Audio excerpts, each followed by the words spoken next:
Parlarsi senza parlare. Nel corso dei secoli le donne, tra le altre, hanno avuto per le mani un'arma micidiale, che poteva essere strumento di invito o scudo per sguardi indesiderati e possedeva un suo proprio linguaggio col quale una ragazza in società poteva raccontare o chiedere molte cose. Quest'arma era il ventaglio.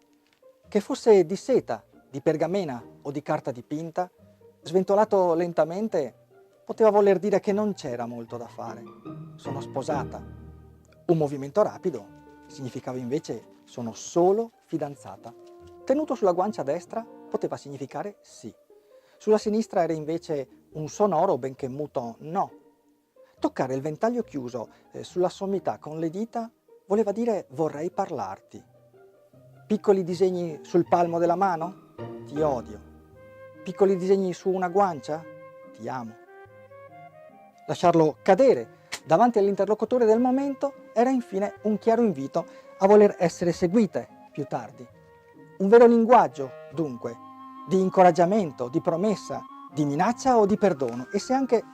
Ah sì, beh, scusate.